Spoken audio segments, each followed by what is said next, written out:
Hello everyone जी। तो अपन classes में आपका वेलकम है।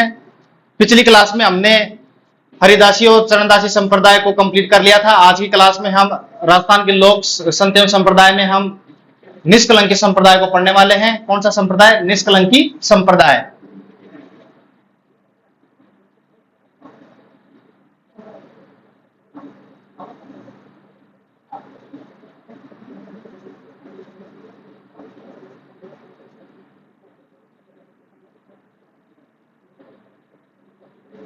निष्कलंकी संप्रदाय।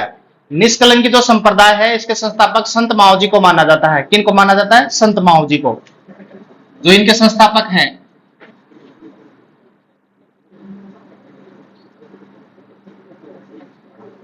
निष्कलंकी संप्रदाय के संस्थापक संत माओ जी को माना जाता है। और जो संत माओ जी हैं वो विष्णु के कल के अवतार के रूप में माने जाते हैं। किसके अवतार के रूप में? विष्णु का कल के अवतार के रूप में इनको माना जाता है, संत माओ जी को। विष्णु का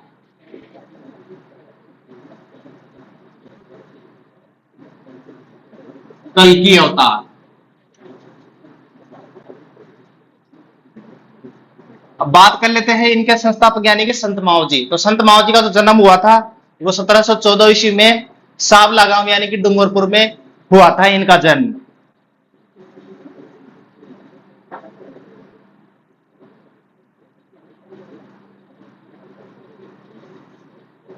इनका जो जन्म है वो 1714 ईस्वी में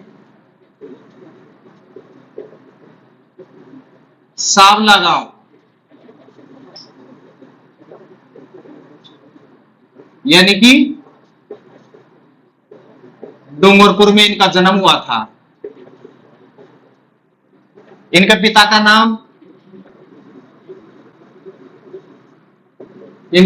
नाम था दालम ऋषि।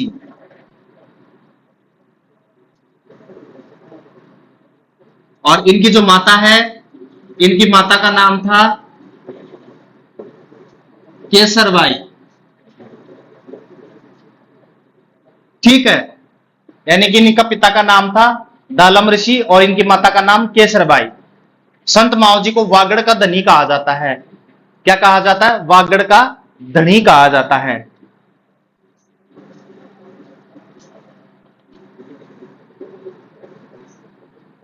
वागड़ का धनी। वागड़ क्षेत्र में यानी कि डूंगरपुर और प्रतापगढ़ का क्षेत्र, डूंगरपुर प्रतापगढ़ का और जो बांसवाड़ा का क्षेत्र है, खास तौर पे डूंगरपुर और बांसवाड़ा का, ठीक है ना, वो वागड़ क्षेत्र कहलाता है और इनको वागड़ क्षेत्र का धनी कहा जाता है। एक है बांगड़, बांगड़ का धनी कहा जाता है, नरड़ पीर को कहा जाता है। ये भी ध्यान रखना, वागड़ का धनी संत माओ जी को और बांगड़ का जो धनी है वो नरड़ पीर को कहा जाता है। यहीं पर लिख देता हूं, बांगड़ का धनी।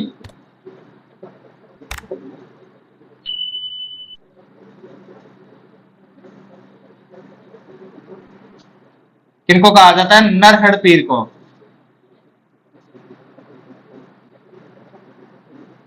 नरहड़ पीर को कहा जाता है। खास बात यह है कि संत माओ जी जो कि संस्थापक हैं निष्कलंकी संप्रदाय के, इनके द्वारा बेणेश्वर धाम की स्थापना की गई थी। वो भी कहां पर? नवा टापरा गांव यानी कि डूंगरपुर में।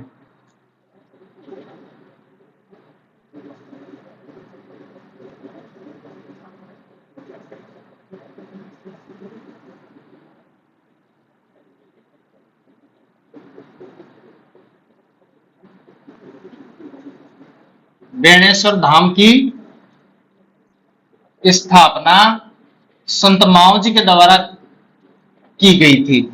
और ये जो बेणेश्वर धाम है ये कौन सी जगह पर है? नवा टापरा गांव, डूंगरपुर में। ठीक है, यानी कि बेणेश्वर धाम की जो स्थापना की गई थी वो संत माओ जी के द्वारा की गई थी नवा टापरा यानी कि डूंगरपुर में। और ये वनवासियों का तीर्थ के नाम से जाना जाता है, यानी कि वागड़ का पुष्कर। जो बेणेश्वर धाम है वो वनवासियों का तीर्थ के नाम से प्रसिद्ध है राजस्थान में, और वागड़ के पुष्कर के नाम से प्रसिद्ध है। वनवासियों का तीर्थ।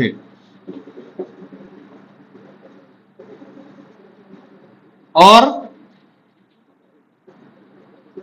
वागड़ का पुष्कर नाम से प्रसिद्ध है।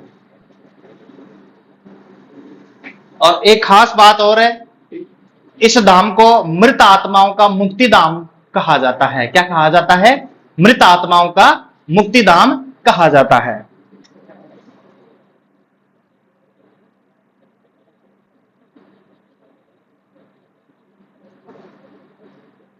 मृत आत्माओं का क्या कहा जाता है? मुक्ति धाम कहा जाता है।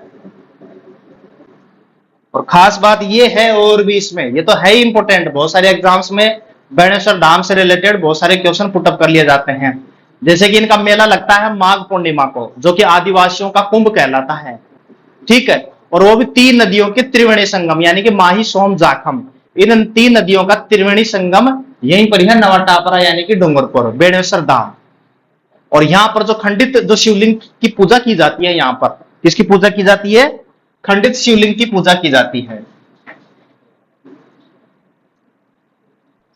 यहां पर मेले का आयोजन होता है माघ पूर्णिमा को। ठीक है, और ये जो मेला है ये आदिवासियों का कुंभ कहलाता है। क्या कहलाता है? आदिवासियों का कुंभ कहलाता है। और ये जो मेला लगता है तीन नदियों का जो संगम है, यानी कि माही, सोम, जाखम नदियों के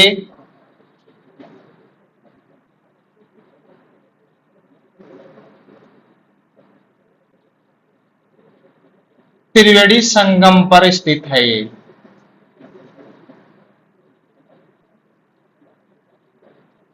और इसमें यह है कि यहां पर किसकी पूजा पूजा की जाती है? खंडित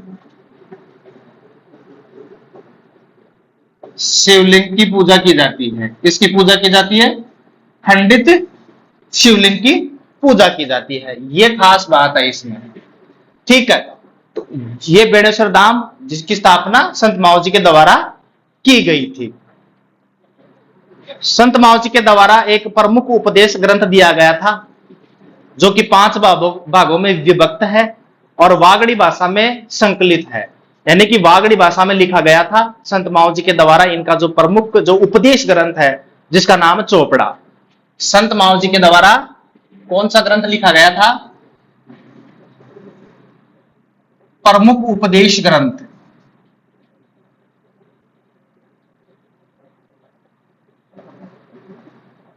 जिसका नाम क्या है? चोपड़ा। ठीक है, ये 5 भागों में विभक्त है।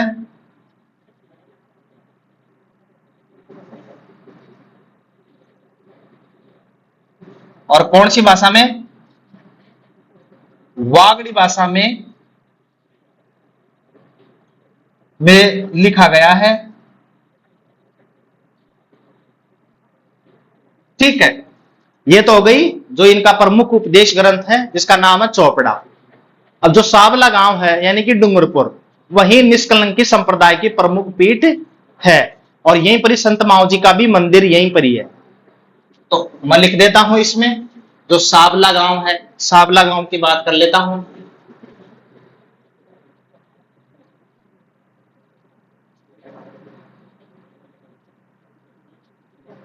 सावला गांव यानी कि डूंगरपुर।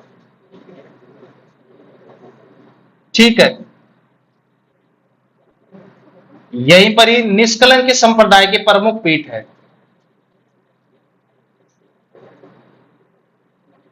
निष्कलंकी संप्रदाय की प्रमुख पीठ है। दूसरी बात, संत माओ जी का यहां पर मंदिर भी है। संत माओ जी का मंदिर भी है। तो ये हो गया पूरा का पूरा निष्कलंक संप्रदाय। संस्थापक संत माओ जी, जिनको विष्णु का कल के अवतार के रूप में माना जाता है, जिनका जन्म 1714 ईस्वी में यानी कि सावला गांव डूंगरपुर में हुआ था, और सावला गांव डूंगरपुर में ही निष्कलंक संप्रदाय की प्रमुख पीठ है, और वहीं पर ही संत माओ जी का मंदिर भी है। पिताजी का नाम दालम ऋषि, माता का नाम केसरबाई। संत माओ जी को वागड़ का धनी के नाम से जाना जाता है। एक खास बात यह है कि जो बांगड़ का धनी है वो नरड़ है पीर को माना जाता है।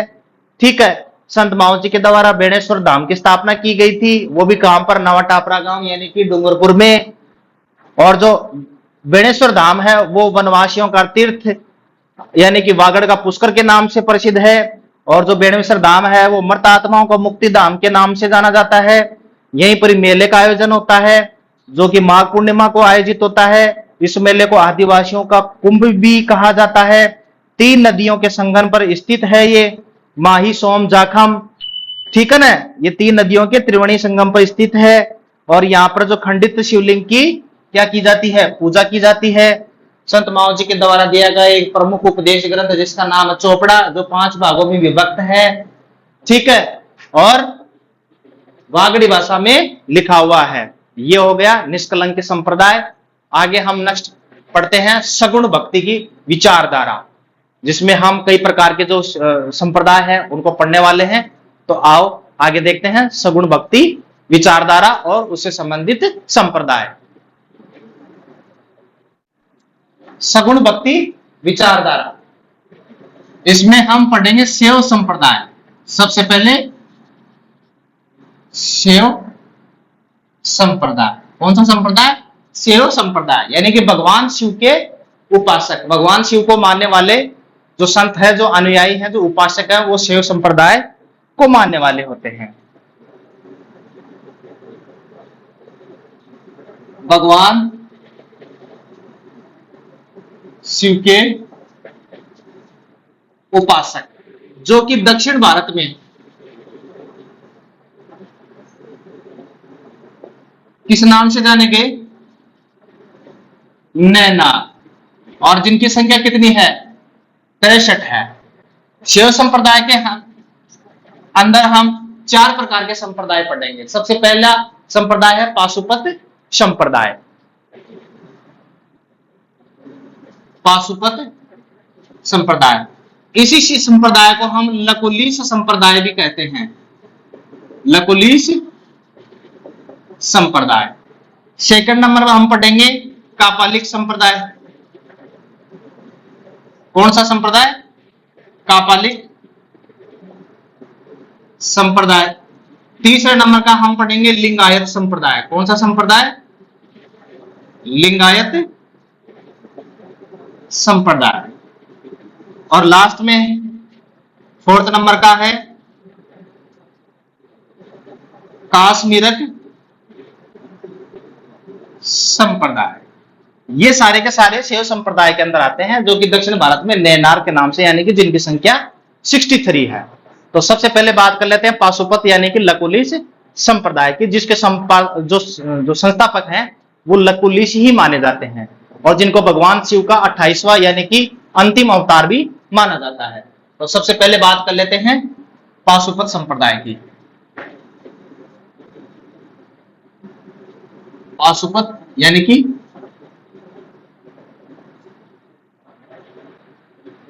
लकुलिश संप्रदाय।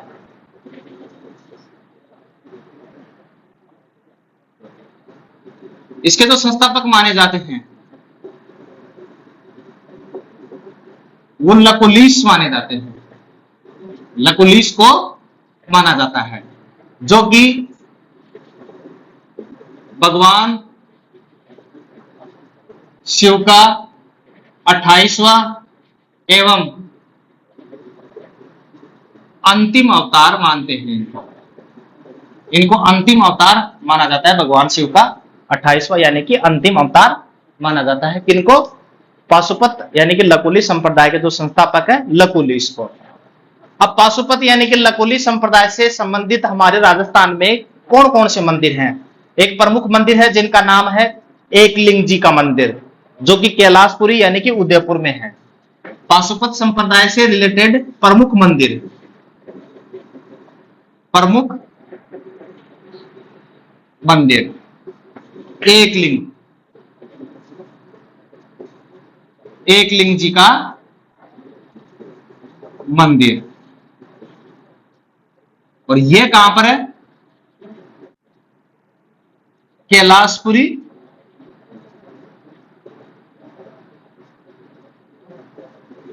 उदयपुर के अंदर।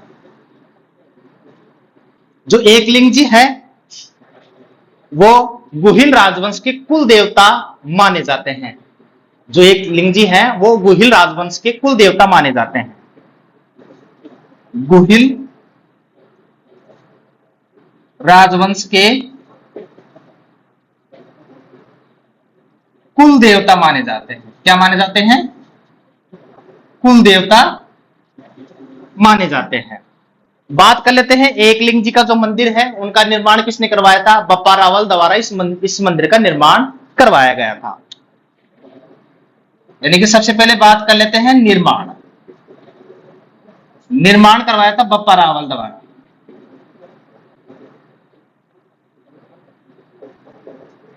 एकलिंग जी का जो मंदिर है वो किसके द्वारा करवाया गया था? बप्पा रावल के द्वारा। इसका जो परकोटा है वो महाराणा मोकल के द्वारा करवाया गया था। परकोटे का निर्माण यानी कि चार दीवारी, परकोटे का निर्माण महाराणा मोकल ने करवाया था। बात करें पुनर्निर्माण की, पुनर्निर्माण करवाया था रायमल ने।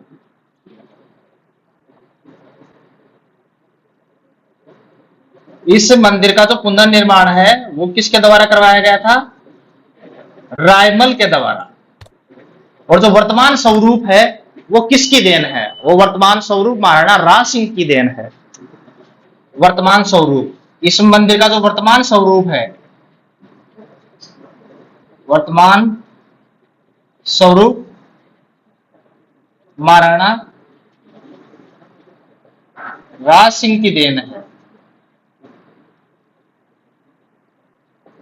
किसकी देन है? महाराणा राज सिंह की देन है।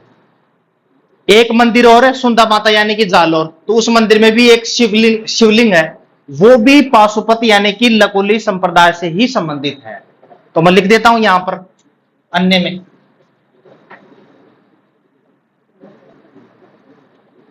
सुंदा माता का जो मंदिर है,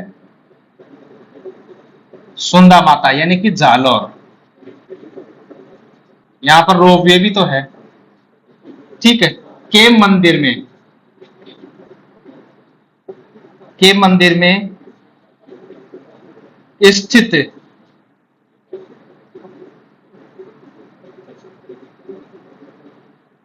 शिवलिंग भी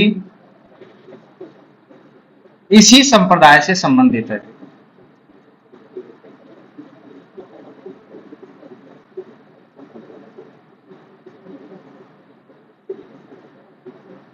यह तो हो गया पाशुपत यानी कि लकुली संप्रदाय, जिसका जो प्रमुख मंदिर है वो एकलिंग जी का मंदिर है यानी कि कैलाशपुरी उदयपुर में।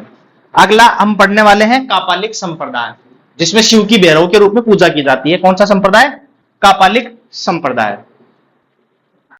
दूसरे नंबर का आता है कापालिक संप्रदाय।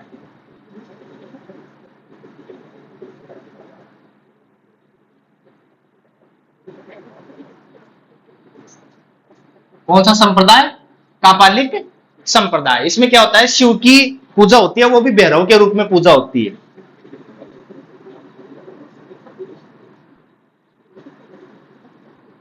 शिव की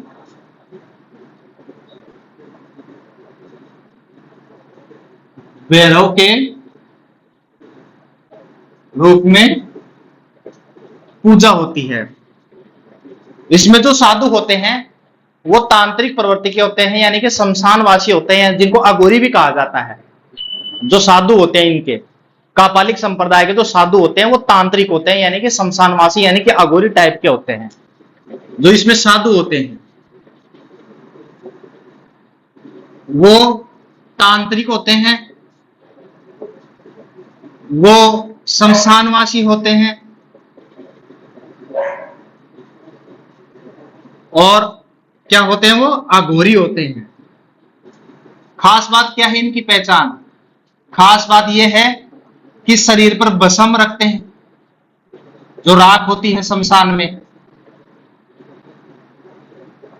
शरीर पर भस्म लपेट के रखते हैं, और जो गले में हड्डियों की माला, जो खोपड़ी की जो माला होती है, हड्डियों की और खोपड़ी की जो माला होती है उसकी कंकालों की, वो माला ये पहनते हैं शरीर में।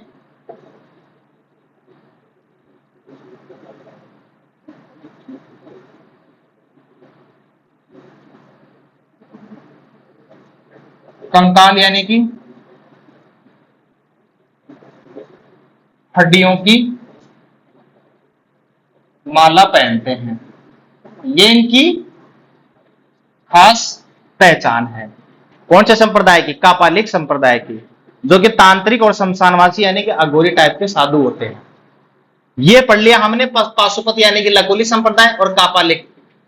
ये लिंगायत संप्रदाय और जो काश्मीर संप्रदाय है हमारे राजस्थान में नहीं है। इन संप्रदाय से संबंधित कोई भी मंदिर हमारे राजस्थान में नहीं है, निर्मित नहीं है। दो संप्रदाय हमने पढ़ लिए शिव संप्रदाय के अंतर्गत, पाशुपत लकुलिस यानी कि और कापालिक संप्रदाय। आगे हम नाथ संप्रदाय पढ़ने वाले हैं। कौन सा संप्रदाय?